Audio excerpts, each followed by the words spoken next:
Hello, my name is Alex Schofield and I'm a policy advisor at the United Kingdom's Competition and Markets Authority, the UK CMA. Welcome to this module, which looks at document review. This module is part of the ICN's Training on Demand series on conducting investigations. This module will concentrate on planning and preparing for document reviews. We will be sharing approaches and experiences that we hope will give you some inspiration for dealing with the challenges that you face.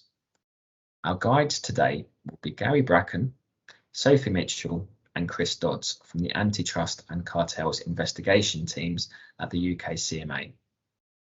Their day-to-day work involves running antitrust and cartels investigations, and they are experienced in running document review exercises. We will also be hearing from colleagues at competition authorities from Brazil, Colombia, South Africa, Singapore, and the US, who will talk to us about some of their experiences and approaches in practice. We're really grateful for their support and to all of the authorities that have helped with the development of this module. This has really been a team effort, and we hope that the blend of experiences provided by different jurisdictions will give you, the audience, a lot of useful tips for document review. In this video, we are going to talk about how to plan and conduct document reviews. What will we cover? Well, we're going to examine what you need to think about before the review, what to consider as you collate the documents and prepare for the review, and how you might carry out the review. With help from our contributors, we'll also discuss how competition authorities have managed the transition from a paper-based to an electronic case file, and how document review platforms can help you, including how some of the newer technologies, such as predictive coding and machine learning, might assist in document review. Finally, we'll consider some of the challenges you might face in completing document reviews.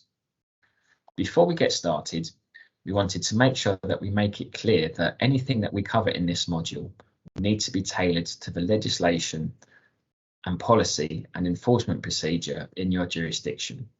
We believe that what we're going to be talking about today is generally applicable to different jurisdictions around the world. But if there is something that we're telling you that isn't consistent with what you're permitted to do, please make sure to follow your laws and standard operating procedures. We would also encourage you to make sure you are familiar with your own agency's procedures and to draw on the learning available from the ICN, especially the Anti-Cartel Enforcement Manual compiled by the Cartel Working Group, which is available on the ICN website in this area. We hope that you'll find this presentation both interesting and helpful. With that, I'm delighted to turn to Gary Bracken to begin our look at document review. Hello, I'm Gary Bracken, an Assistant Director in the investigation team at the CMA. It might be stating the obvious, but it's important to have a good think about what it is you want to achieve out of a document review before you start it. One way to achieve this is to put a document review plan in place. Your document review plan should cover rules of evidence, keeping track of the review, objectives of the review, relevance, and organising the evidence. Rules of evidence. How will you meet the rules of evidence in your jurisdiction? For example, ensuring the rights of defence by confirming all material is recorded and reviewed, including for exculpatory documents. That you have procedures to deal with privileged material within your laws and rules. And there's more on the issue of privilege in scene 4, collating the evidence and preparing for the review. That you have processes for how to handle irrelevant or duplicative documents. And that you handle material that is confidential or sensitive in accordance with your privacy and data protection laws. Keeping track of the review. That is, how will you keep track of everything as you receive and begin to review it? For example, can you easily identify the material, maybe through the use of unique reference numbers? Do you know where it came from? This is especially important in investigations where possession might be an indicator of culpability. For example, knowing who owns a book containing notes of a cartel meeting and where it was found could be crucial to your investigation. Has it been reviewed? Who has had access to it and who needs to examine it? Objectives for the review. Having established some basic foundations, you can start to think about the objectives of the document review itself. At its core, your document review seeks to examine all the material gathered, to determine how and in what way it's relevant to your investigation. For example, is it a key evidential document, whether inculpatory or exculpatory? Is it simply routine evidence, or indeed irrelevant to the case? Another way to look at the review objectives is to think about what it is you suspect is going on. What is your theory of harm? What do you have to establish? And then, how are you going to do that? Relevance. Before beginning the document review, those carrying it out should have a good understanding about what types of material may be relevant to the matters under investigation. Bearing in mind, material may be responsive to various aspects of a theory of harm. You should seek to give the review team guidance as to how they will find the evidence in practice and what to look out for. For example, which of the categories of material you've gathered is the evidence most likely to be found in? What evidence will have the greatest impact on your investigation? At what priority? And what are the resource implications?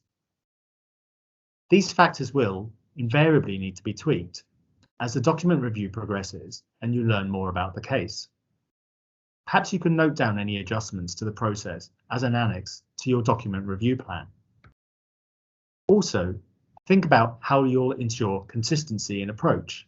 For example, by encouraging reviewers to compare notes as they go along, and to bring what the review finds to the attention of the entire team, so that it can be factored into the overall investigation strategy, maybe by way of daily catch-ups. Organising the evidence. Finally, looking forward, the document review plan needs to set out how you will record evidence when you find it and how you will organise it. For example, will you do it by theory of harm or by date? Or perhaps you'll need a mix of those. And remember to factor in cross-referencing for material that is relevant to more than one theory of harm, for example, evidence of price fixing and big rigging. Hello, Gary Bracken here again.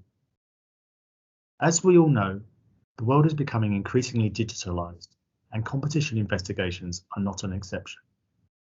To help us think about how to manage the transition, we're joined from Bogotá by Juan Pablo Herrera Saavedra of the Superintendent of Industry and Commerce. Juan Pablo was responsible for the SIC's recent successful transition from a hard copy to digital case file. Welcome, Juan Pablo. Thank you for taking the time to visit with us today. Given the very recent experience of your agency, we are particularly delighted that you are willing to share it with our audience today.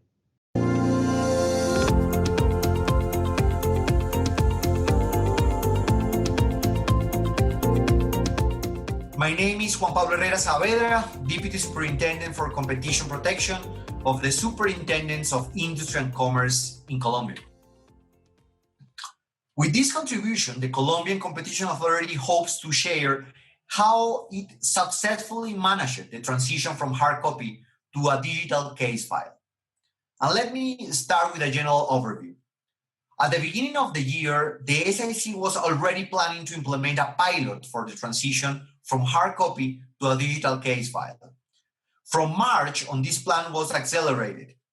The SIC had to cope with the challenges brought about the confinement measures, particularly with the fact that our staff had to work remotely to ensure not only the continuity of our activities of inspection, surveillance, and control, but also to guarantee the rights to due process of all those being investigated. The SIC took on the task of implementing a tool that would allow the virtual and remote access of those being investigated to the administrative files. To this end, the Office of the Deputy Superintendent for Competition Protection, working together with the Office of Technology and Information, implemented the Google Drive Enterprise tool to store, access, and share the digitized folders of the files corresponding to the investigations being carried out. Additionally, with the purpose of orienting and guiding the consultation through the aforementioned tool, the SIC carried out 2 protocols aimed at both internal users of the entity and citizens. The latter was published in the webpage of the superintendents in order to be of common knowledge. To date, it is gratifying to share with all the citizens that 100 of the active files on restrictive commercial practices against competition are completely digitized for the first time in the history of our agency. In the digitalization process, a validation work of the information previously digitized was carried out before uploading to the drive. In total, 219 folders were digitized to complete the 712 folders of all administrative investigations carried out by the Delegation for the Protection of Competition. And the question is, how does the tool work? As mentioned before, the Deputy Superintendents created an application tool to effectively manage our current hard copy files and transition to our digital case files. With this tool, we got to create a system to efficiently index the information stored in each case file. The tool works upon 3 main systems. The first system is a documental control of files that work just as a catalog. The second is a registry of physical and digital evidence, for example, like relevant documents for the investigation, as well as information that are already collected in an announced inspection from computer, mobile devices, and electronic mails. Finally, we developed a board where the bulletin of each case is displayed with the purpose of keeping the information updated. As mentioned before, the estimated timing of the pilot project became insufficient to keep up with the immediate needs posed by the COVID-19 pandemic. As you most certainly know, the pandemic situation directly impacted the regular exercise of activities and demanded from staff and contractors a quick process of adjustment and adaptation to the mobility restrictions and to the health safety measures that were imposed by the government. For that reason, the authority decided to prioritize the digitalization of case files and the acceleration of the implementation of digital files. This situation led to the emergence of new practical challenges for the exercise of the authority's functions. First, the authority had to continue with the investigations that were in progress, as well as to be able to take the new ones that resulted from possible violation to competition provisions in the context of the emergency. In this sense, there were only 2 possible solutions. First, to digitalize all the documents that were physically stored on site, and second, to create from scratch a mechanism of digital filing to keep track of the files from the new investigations that were taking place during the pandemic. Nowadays, we're proud to say that the Deputy Superintendents has achieved the goal of digitalizing the 100% of our physical files, as I said. Also, all investigations are working virtually and the files are totally digital. However, this process was not easy, and let me explain why. Let's talk about the process of digitalization of the files that implied for the staff of the SIC 4 key activities that you should consider for your own transition. The first, carefully digitalization of the physical information using scanners. The Deputy Superintendents began the process of digitalization the physical files of the administrative investigation together with the Office of Technology and Information. This activity was carried out by 31 members of the team, including employees and contractors from the different working groups. During the digitalization process, a validation task was undertaken on the information that had previously been digitalized before uploading it to the drive. Next, the authorities use the stored information in physical folders. These folders store several types of information containers, for instance, CDs, DVDs, USBs, hard drives, etc. So all of that information had to be downloaded and consolidated with the information that was scanned before.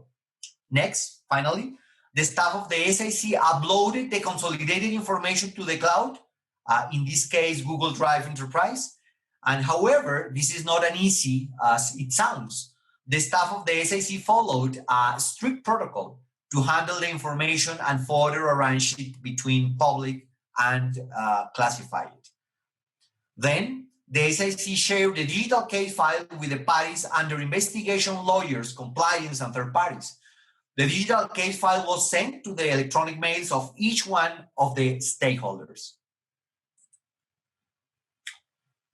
And now the question, how does the digital file actually work?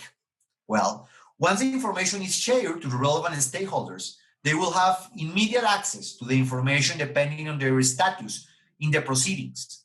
Decisions regarding access to the case file by the parties had to be made previously by the case handler. From the transition on, the information has been handled digitally. All the information has been received through our institutional electronic mail. This new information is incorporated into the folders that are in the cloud. The staff in charge of the digital case file is responsible for keeping the information organized and updated, and so the catalog and the registry of physical and digital evidence. Finally, let's talk about the benefits obtained from this strategy of the digital file. The digital case file are now a reality. We can recognize today several benefits of the implementation of the digital files in our investigation.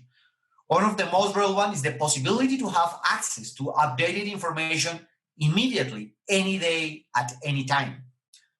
Thanks to the implementation of the digital files, the procedure is swifter and the communication between the authority and the parties in investigation are more efficient. Finally, the parties in the investigation do not need to go to the superintendents to obtain information related to the case.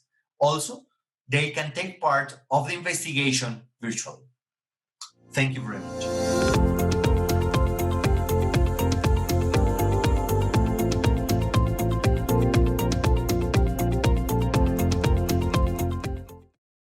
Thank you, Juan Pablo, for that helpful insight to some of the challenges you faced and solutions that you found. And many congratulations for delivering it all during the global pandemic. Hello, I'm Sophie Mitchell, an Assistant Director in the Antitrust Enforcement team at the CMA. By now, you'll be eager to start the actual document review and see whether you will find any evidence of an infringement. You've got your document review plan.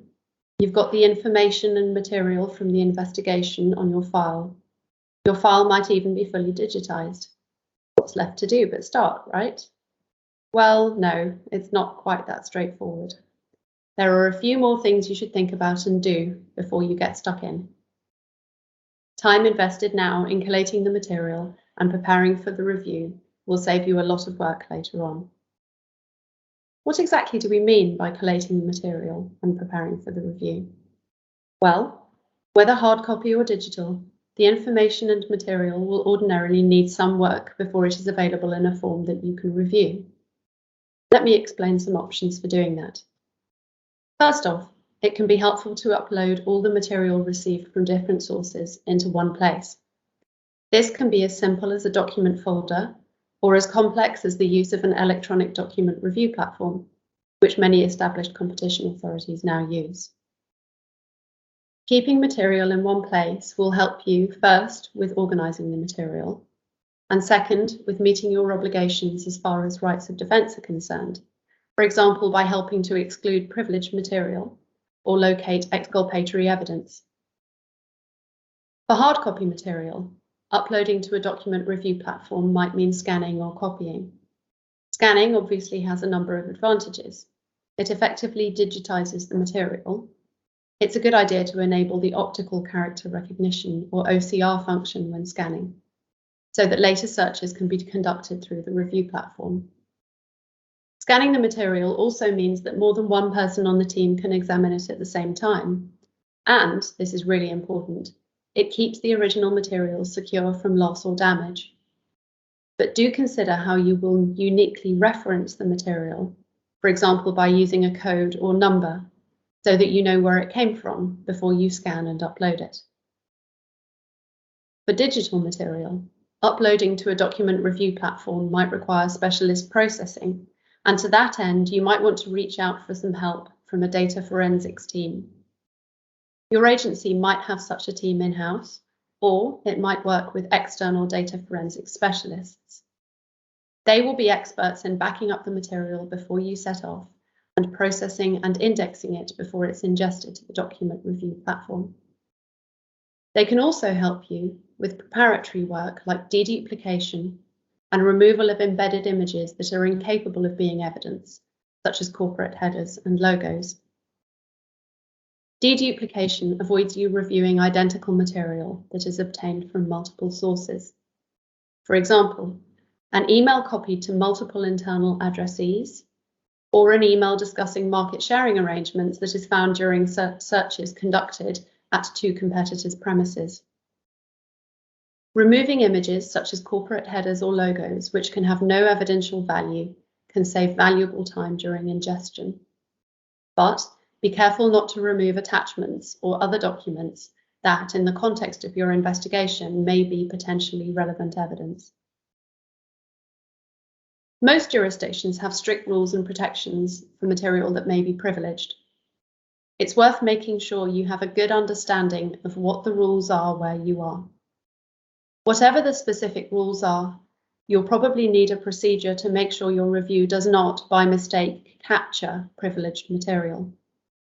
Once again, you could note the procedure down as an annex to your document review plan so that you have a good record of what you did in case of future legal challenge. The procedure can be as simple as agreeing a list of privileged keywords with the businesses whose material you're searching. For example, the names of external lawyers or law firms, so that these can be removed before you begin your review.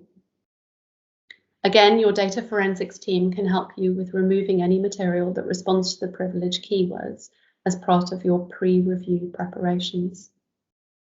And don't forget to include in your procedure what you're going to do with the material you remove.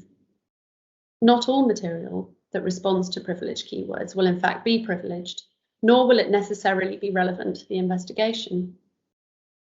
Will it be reviewed for privilege and relevance by an independent lawyer, or simply returned to the business? However you decide to proceed, do keep a note of what you do. Notwithstanding all your preparations, how you approach each review will be different, not least because the volume of materials you have will affect how to proceed. And clearly, any approach will have to be flexible enough to fit the resources in terms of staff and the capabilities of your document review platform available to you. The sheer volume of material you're likely to receive will necessitate some form of filtering and sifting to reduce it to a manageable quantity. In practice, you may have to filter and sift a number of times to get to a realistic place to start the review. Your data forensics team can likely help you with filtering and sifting using either a traditional document review platform or one with machine learning. Whatever your capacity, it is worth investing a bit of time to test the results you get, to check everything is working as you expect and you're getting back what you want. Any filtering and sifting should be determined by relevance as set out in your document review plan. What will your relevance criteria be? Is there a date range that you can use? Is it emails between key individuals? Is it keywords and phrases? Or is it a mix of all three? Key individuals' email addresses will certainly be found in the material you have. But consider whether you want all the emails where they're an addressee. Could you filter by recipient, sender, or copied? And do you want all their internal emails as well? Date ranges and the keywords and phrases, for example, names of relevant products, names of key individuals in the businesses under investigation, or phrases such as price increase, will probably be determined by your case knowledge. As we mentioned earlier, you will find that you often have to filter and sift more than once, depending on how documents were gathered, to arrive at a pool of material that you can actually review.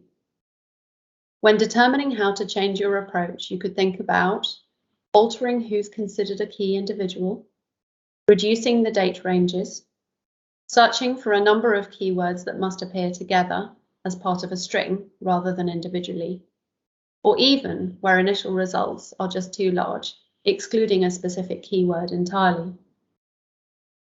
Of course, when you get to examining material, you're going to have to make some decisions about its evidential value.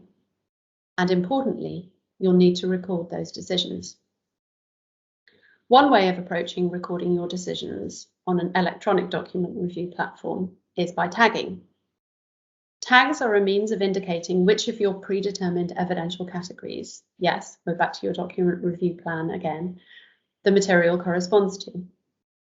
Your data forensics team can help with setting up the tags for you. We will consider the use of tags on an electronic document review platform in the next part of this module. When carrying out a document review, there are a few practical points to think about at the point of starting the review. First, think about how you are going to divide the document review exercise among different members of the case team. For instance, you might wish to have first line and second line reviewers, with each potentially relevant document being reviewed by at least 2 members of the case team in order to build some consistency and quality assurance into the process. How will you handle duplicate documents identified as part of the review? As mentioned earlier, an electronic review platform can filter out many of the duplicate documents before the case team begins the review, but even so, a certain number of duplicates or part duplicates will remain. This is particularly true for email correspondence, where various copies of an email chain may exist in more or less complete forms. Removing partial duplicates can help to keep your case file to a manageable size, but it is important to ensure that relevant attachments to an email partway down a chain are kept, along with the email they are attached to for context, if the attachments don't appear in later emails in the chain. How will you record the results of your review? The use of tags on an electronic document review platform can be an effective and efficient way to keep a record of your decision-making on individual documents. Let's have a look at how tagging can work in practice. Once you have the documents loaded onto the electronic document review platform, and you have set up your tags, sometimes referred to as codes, you are ready to start reviewing the documents. You'll definitely want a tag category for relevant material, probably with subtags to indicate hot material, those that are of particular evidential value or interest to your case, and the nature of the relevance or relevance details. For example, which elements of the theory of harm the material meets, remembering that there may be more than one. Exculpatory material and not relevant material. You might also want tags to record the businesses or contracts involved. Finally, you could need tags for privileged or duplicate material, material requiring explanations, perhaps by way of witness interview, or those containing sensitive personal data, foreign language material, or where extra processing by your data forensics team is needed to enable you to view the material in the first place. Whilst having a good spread of tags might appear helpful, too many can create future obstacles to effective searching and case administration. It can be helpful to focus on the key elements of the legal test, avoid too much detail, and generally keep the tags relatively high level. It's also important to ensure that it is clear to all reviewers what the tags mean. A guidance document issued to reviewers with an explanation of the tags can help here. Think also about which tags should be compulsory. For example, if a document is tagged not relevant, do reviewers need to apply any further tags? In the case of datasets containing a large number of irrelevant documents, the review can be speeded up significantly by reducing the number of tags that need to be applied to irrelevant documents. Conversely, where a document is tagged as relevant, is the reviewer also required to apply other tags, such as those relating to the nature of the relevance, or confirming whether or not the document contains sensitive personal data. Many document review platforms allow you to set up conditional or compulsory tags so that a document does not show as fully coded until all the necessary tags have been applied.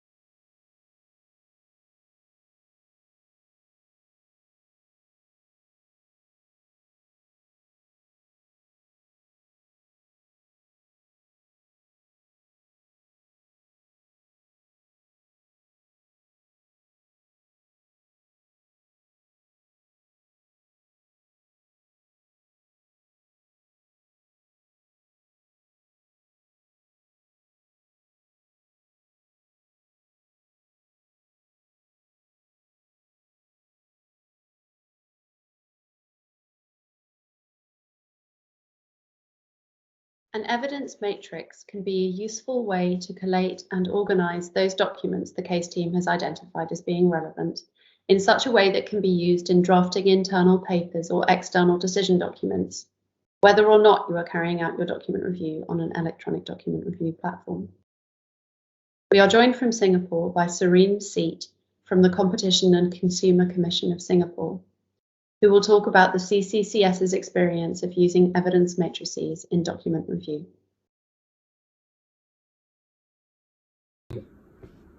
At the Competition and Consumer Commission of Singapore, we work in case teams of between 3 to 6 people, depending on the complexity of an investigation.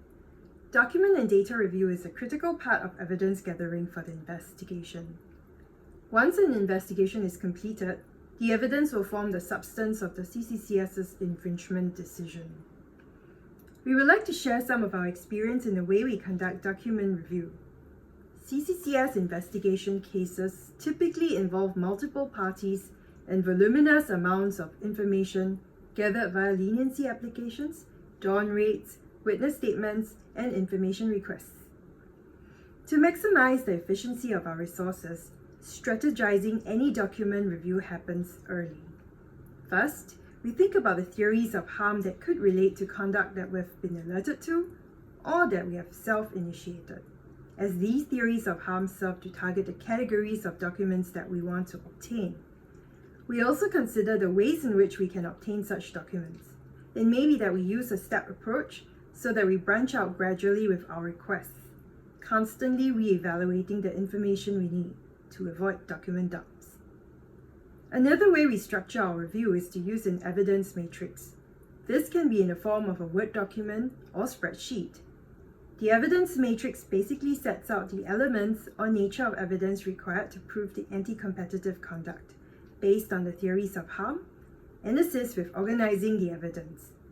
This is important so every member of the case team will know what to focus on and the type of evidence to extract when carrying out the review of the information obtained. It also assists to summarize, sort, and organize the documents. In cases of price fixing or information exchange, the matrix could be designed to populate the identification of the relevant conduct, such as pricing agreements and information exchanges. When distilling evidence of discussions between competitors, a table indicating the date the exchanges or communications took place, the forum in which they took place, the frequency, duration, and participants to the communication will be useful. It may also be useful to then organize the evidence chronologically or by types of meetings or by events arising from the conduct. For example, a price increase for a certain product or a price increase at a particular time and date. The table could also include how the information was used, the impact of the agreement, and the parties affected. This could form much of the incriminatory evidence should investigations uncover it. Exculpatory evidence is important too, and another column could be incorporated into the evidence matrix to highlight such evidence. This will help the case team to assess the overall strength of the evidence and it is also useful to have another column or section of the table identifying possible gaps in the evidence. This will come in handy for the case team to obtain further evidence and close any gaps in the evidence to ensure that the evidence supporting the case is robust. We hope this gives you an insight on what we think may be useful for case handlers when conducting an evidence review. Thank you. Many thanks, Serene. We have also found evidence matrices to be a useful way to organise the evidence.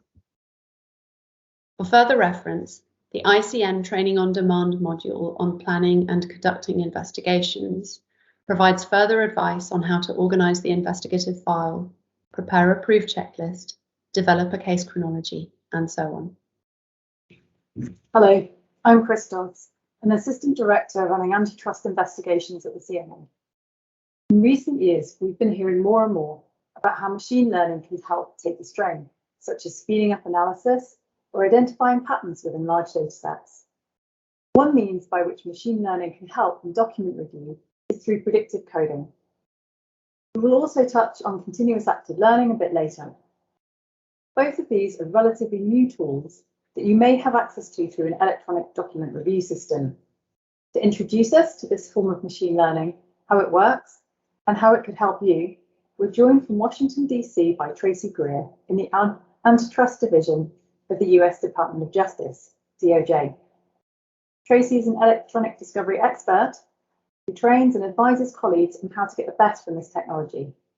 For example, when agreeing a predictive coding protocol that a party will use to sift material for relevance before production to the DOJ. Welcome, Tracy. Thank you for taking the time to join us today. Given your extensive experience of this technology, we're really pleased that you're willing to share it with our audience today. Okay, so predictive coding, also known as technology-assisted review, is a software tool available in document review platforms that can identify responsive documents. In more detail, it is an example of machine learning that, depending upon the version used, takes input from a subject matter expert on a subset of a document collection and applies that input to a larger collection. There are a number of different products and services that we use throughout the day that use the same process. For example, email spam filters. When you first ask to receive a newsletter, those emails may be filtered out of your inbox. But when I release them from my spam filter, the email service learns that those emails are not spam. Predictive coding works the same way. The reviewer marks some documents as responsive and others as non-responsive, and then the algorithm can identify documents that are similar to each category and mark them as responsive or non-responsive. This is repeated until the document collection is classified. The point at which the process is finished is more nuanced, but for purposes of simplicity, let's stop here. For what it's worth, I use the spam folder analogy because that was the first type of software used for these purposes. Many technology services have a similar approach. Product recommendations from an online retailer like Amazon, music choices on Spotify. But with predictive coding, it is a binary choice, responsive, non-responsive, based exclusively on the input of the subject matter expert. Predictive coding is built into some document review platforms and is typically used to identify documents relevant to a document request in litigation. There are limitations to keep in mind. First, predictive coding works with text. It does not work for numbers, pictures, or similar things. The software typically identifies the documents without enough text for analysis, and those documents are reviewed manually. Second, of particular relevance to this audience, the impact of the software when there are multiple foreign languages present is unclear. Most platforms claim that their flavor of predictive coding works with foreign languages, but it seems implausible to me that the software can apply learning from German documents to Italian documents. I'm even more skeptical that this would work in a character-based languages like Japanese or Chinese. The primary advantage of using predictive coding is to reduce the size of the document collection that has to be reviewed, which results in cost savings both to the producing and receiving party. Particularly in the United States, broad document demands routinely result in the production of hundreds of thousands of documents and often several million. The Antitrust Division has neither the time nor the resources to conduct a page-by-page review of these productions. Therefore, it is in the interests of both sides to ensure that the production is no larger than necessary. As important, the division's experience suggests that productions made using predictive coding are richer than those made using manual review or using keyword searching. Richer isn't perfect, however. It contains more relevant and fewer irrelevant documents. It will not include only relevant and exclude no irrelevant document, which are called false positives, and will exclude some relevant documents, false negatives. Assessing the precise accuracy of predictive coding would require an extensive testing comparing productions using alternative production methods on the same document collection. Given the time and expense involved, it's not surprising that there has not been a great deal of real-world testing. Even more difficult to assess is whether there are particular subjects for which predictive coding is not effective. For example, thinking of cartel work, participants in a price fixing or bid rigging often understand that what they are doing is something they are not supposed to do. Participants may therefore use code words, communicate obliquely in ways that the algorithm does not identify. As a result, predictive coding should not be thought of as the only available tool in a document review platform. In the cartel example above, for example, document review platforms can identify communication patterns that would allow a cartel investigator to identify suspicious communications between competitors that should be investigated further. The division cannot require that parties use predictive coding. We encourage parties to do so, and we continue to believe that it benefits the division. We believe, however, that while predictive coding is useful to distinguishing between responsive and non-responsive documents, we do not believe that the algorithm is useful to identify especially relevant documents within a document collection. To do that, document review platforms use other analytical tools. When receiving rolling productions, it is difficult to follow the formal iterative process of technology-assisted review. The division is having more success in utilizing specific figures, such as find more like these to locate similar documents, meaningful documents, and to cluster or categorize documents to help prioritize review. I hope that this has been a useful discussion and an introduction to predictive coding. Thank you, Tracy. Yes, that's been a great introduction to predictive coding and evidence review, giving us some great tips about the capability and some limitations of this technology. I'll just add a little to that, if I may, and then make a brief mention of continuous active learning. With the CMA, we trialled predictive coding in some recent antitrust investigations to help us prioritize our document review. We agree with Tracy that it can be a powerful tool under the right conditions, particularly where you have a very large data set of, say, several 100,000 files. The process of teaching the system what is and isn't responsive so that it can reliably identify what you need does take some time. So it's more useful the bigger your data set is. If it's less than, say, 100,000 documents, this may not be ideal. Some electronic review platforms enable another form of TAR, continuous active learning. Again, the case team needs to manually code a sample of documents to teach the system what is and isn't responsive.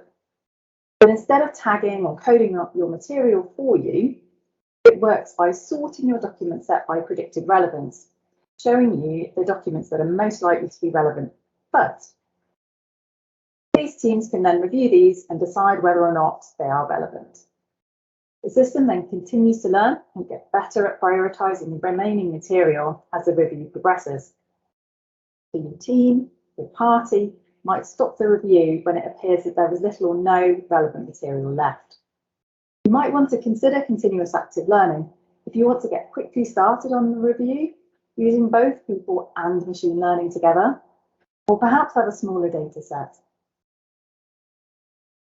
We will now hear some examples from colleagues around the world of document review challenges you might face on your own investigations and how they overcame them. First, we're joined from Pretoria by Mapato Ramagopa from the Competition Commission of South Africa, We will share the Competition Commission's experience of dealing with large data sets and handling highly confidential information on a significant market inquiry carried out by the Commission.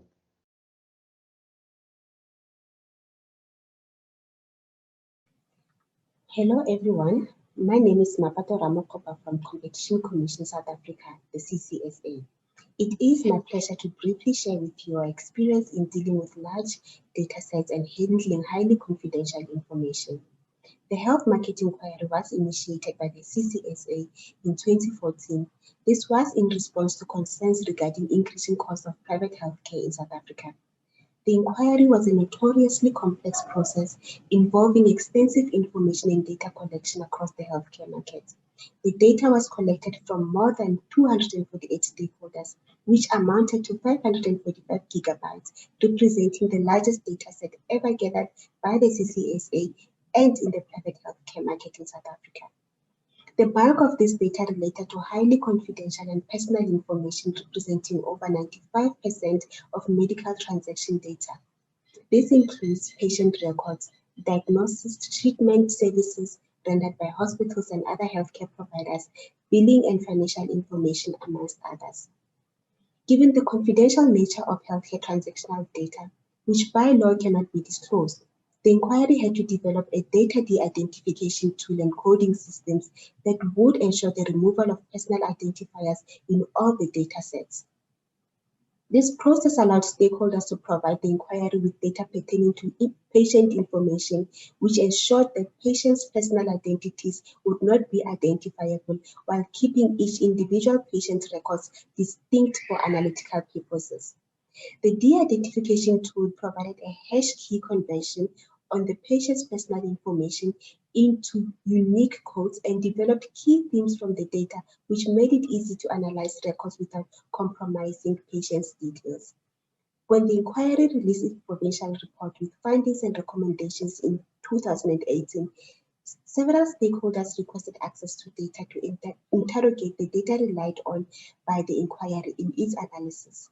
In formulating the appropriate framework, the inquiry engaged various stakeholders, including the United Kingdom's Competition and Markets Authority, from their experiences in the establishment of data management through a data room. The data was therefore accessed through the data room, which provided external legal experts and other advisors to enable them the opportunity to run the necessary verifications within a controlled environment. This was, however, subject to confidentiality undertakings. A key part of success in the inquiry is the integrity in which the analysis was conducted and the way highly confidential and large data sets was handled in the technical analysis. This was a sensitive yet transparent and unbiased process. Therefore, in conclusion, as competition authorities are now grappling with enforcement issues and investigations in emerging markets such as digital and online platforms, big data companies and industries, this experience is therefore valuable, and the CCA is more than happy to share our experiences. Thank you. Thank you, Mapato. I'm sure that colleagues around the world will be keen to learn from the CCSA's experience in this area. I'll now pass you over to Felipe Roquete from the Administrative Council for Economic Defence, CADE, in Brazil, who has some tips on how to improve and speed up the analysis of large volumes of digital evidence.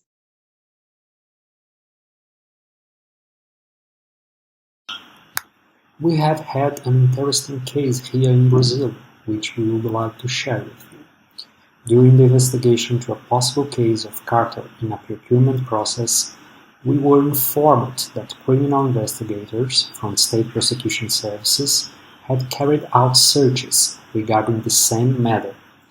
They had gathered about 80 terabytes of electronic data and apprehended laptops and several mobile devices. At first, we were interested in having access to the digital evidence gathered by prosecution services. However, we soon realized that the criminal investigation team had a lot of knowledge about the case, but did not have the operational means to process and analyze the material collected in its entirety.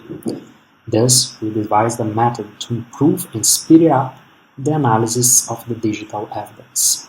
4 of CADE's officials case handlers, worked directly with the criminal investigators for a fortnight in order to devise a data analysis protocol that fits the specificities of the actual case. In other words, set apart any information about the most relevant individuals and companies from the rest of the data gathered during the criminal investigation, and allow it to focus on analyzing electronic data related only to the main targets of the investigation, that is, individuals and companies with more prominent involvement in the case. Then we mapped relevant keywords, dates, and corporate information and applied to the data analysis protocol in order to filter the information gathered from the electronic devices, excluding irrelevant samples, for instance, thus reducing the volume of data to be analyzed from 80 terabytes to around 4 terabytes. Thank you, Felipe, and congratulations to Cade on managing the analysis of such a vast data set. Finally, we wanted to share some of the CMA's experience of reviewing chat messages as part of a digital document review. Chat messages are increasingly a feature of the evidence base on antitrust investigations. Chat messaging services tend to be a faster and often more informal communication method which can be used across desktop, laptop, and mobile devices. The records of these chats present their own particular challenges in evidence review, and so it's a good idea to plan how you'll conduct your review of chat messages as part of your evidence review strategy. Consider how you'll deal with the often informal or jargon-heavy nature of this kind of correspondence. Are there particular acronyms you might look for, or might you want to ask for a set of commonly used abbreviations alongside the messages themselves? This may be especially so for messages exchanged in chat platforms used by financial services businesses, which often employ shorthand terms. Unlike emails, which tend to consist of shorter message threads, individual chat messages can be grouped together in very long chat conversations when extracted to a digital review platform, even where the messages are sent on different days and cover very different subjects. Chat conversations can take place between 2 or more individuals and can sometimes consist of hundreds or thousands of messages spanning a period of months or years. They will often contain a mixture of relevant and non-relevant messages, and you'll need to decide whether to take the full conversation for your investigation file or only relevant groups of messages. Messages sent on individual messaging platforms like Messenger, Signal, WhatsApp, Telegram are often extracted from mobile devices in 2 forms. First, as a conversation, which includes all messages exchanged between 2 or more individuals. And second, each individual chat message is extracted as an individual document. If extracted as a conversation, some review platforms can present the information so it looks as it would have to the custodian. If so, this makes the material straightforward to digest and may speed up the review. However, be aware that the conversation view might not always show attached images and other message attachments, so you might need to review the individual messages in order to see these. So, when considering how many, if any, of the non-relevant chat messages from the chats keep on your file, you might want to think about matters such as the volume of messages in a conversation, the proportion of relevant versus non-relevant messages, whether the non-relevant messages provide context for the relevant messages from an evidential point of view, and the nature of the non-relevant messages, such as whether they contain sensitive personal data. Another issue you might have to consider is the time zone in which the messages were archived, which might be different to the time zone in which they were sent. For example, a message sent at 9 AM UTC, Coordinated Universal Time, may have been archived in EST, Eastern Standard Time, so may show on the face of the document as having been sent at 5 AM. More generally, the types of information recorded by particular chat groups or chat rooms may differ, so you might want to consider what is of most evidential value when deciding on your approach to reviewing it. Thank you for joining us today. We hope you found this module useful and that it provided you with the foundations for a successful document review. It wouldn't have been possible without the help and support from all of our contributors, so once again, many thanks to them. We'd like to close with some advice, and that is to expect the unexpected. Be flexible with your planning and be prepared to change your approach if something isn't working. And to point you one last time at the learning from the ICN's work. In particular, the other training on demand modules found in Series 6, Investigative Techniques and the Anti-Cartel Enforcement Manual, compiled by the Cartel Working Group, will help with document review, all of which are available on the ICN website. Do remember to check back from time to time for any new additions. With that, we wish you good luck with your reviews and in finding the evidence you need for your investigations. Goodbye and good luck.